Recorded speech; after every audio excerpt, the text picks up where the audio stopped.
Chapter 8 As soon as Olfat was gone, Edric and I hurried into the hut. We joined Christina at the window to watch the trunk skim the top of the waves. "That spell should put a crimp in his style, shouldn't it?" said Edric. "I hope so," said Christina. She carried a black and green bottle to the window where direct sunlight made it look diseased. "It almost seems a shame to let these go. The old witches are much nicer without their memories." Gesturing toward the shelf, she said, "Would you two like to help me with the bottles?" Edric grinned. How could we resist? "I'll wait outside," said Haywood, and blew Christina a kiss. "I'll just be in the way now."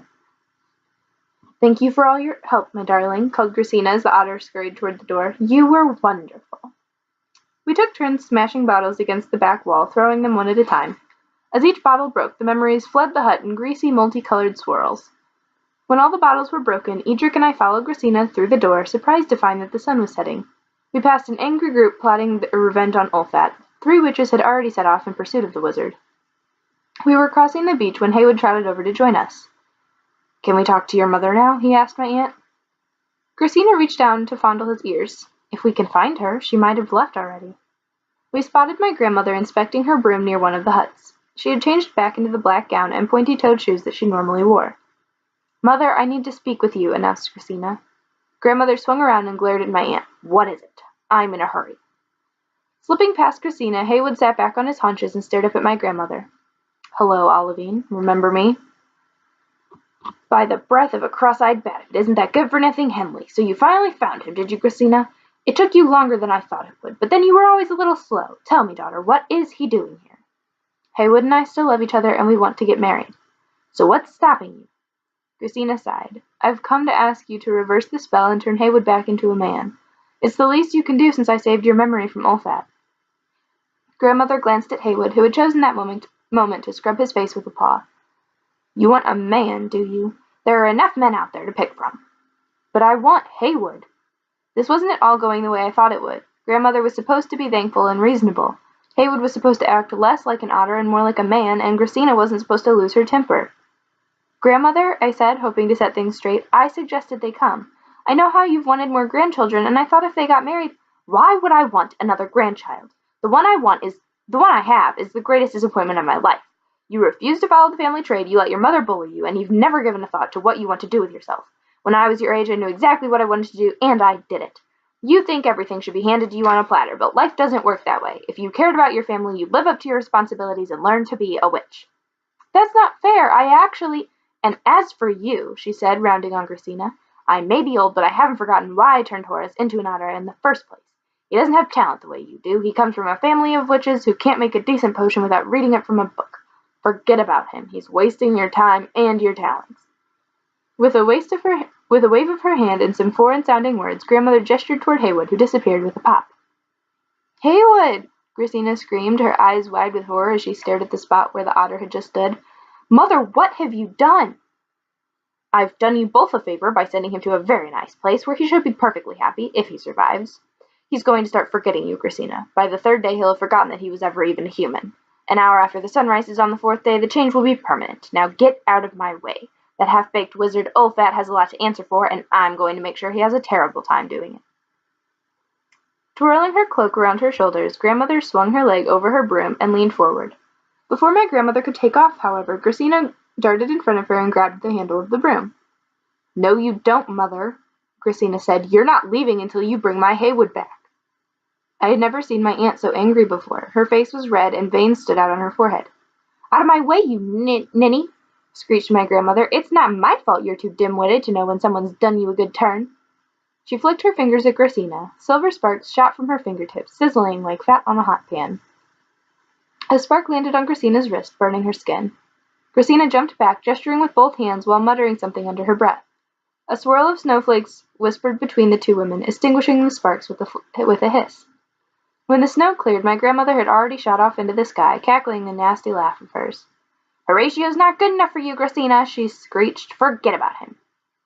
"That horrible witch!" exclaimed Christina, scowling at my grandmother as she flew out of sight. "She can't do this to me again. I won't let her get away with it." I shook sparks from my skirt and resolved that I would never use my magic to hurt anyone. It hadn't occurred to me that my grandmother would try to hurt her own daughter. "Now what am I supposed to do?" wailed my aunt. "Even if I bring Haywood home Before the 4 days are up, Mother will refuse to change him back. You don't need her to do it. Edric tried to tell you earlier. We overheard her explain to the other memories what you need to reverse it. A gossamer hair from a mother of pearl, the breath of a dragon green, a feather from an aged horse, the husk of a magic bean.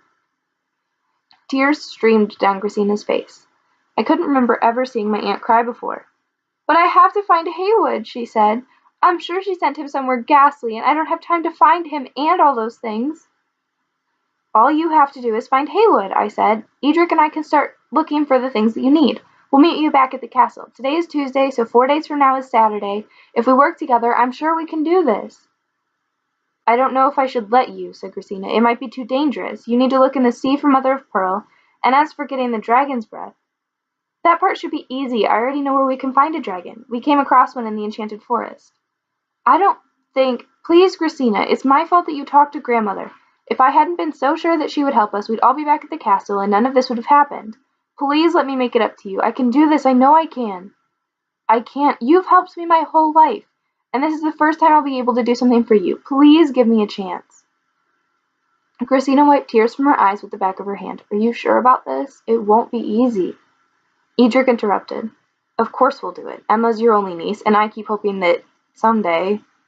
He put his arm around my shoulders. Then, I suppose... My aunt smiled weakly and reached for our hands. We took her hands in ours and held them tightly. Thank you, Emma. Edric, she said. You don't know what this means to me.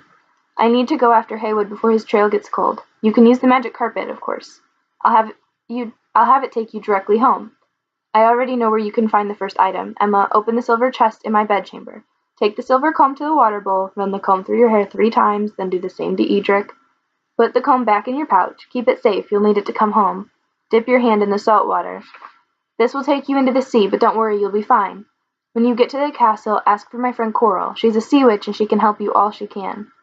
Make sure you take her a gift. When I get home, I'll come help you find whatever you haven't located. How will you find Haywood without the carpet? I have my ways. Sticking 2 fingers in her mouth, Christina whistled, then turned back to me. Tell your mother what your grandmother did. You can also tell her she doesn't need to worry. I'll be home soon. Now climb on and be careful, she said, as the carpet landed at our feet. How do you steer it? I asked. My aunt seemed edgy and impatient to leave.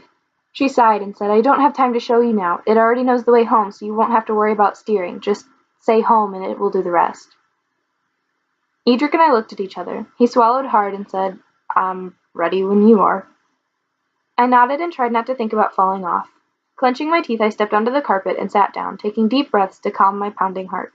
I was trying to get comfortable when my hand brushed my pouch hanging from my belt.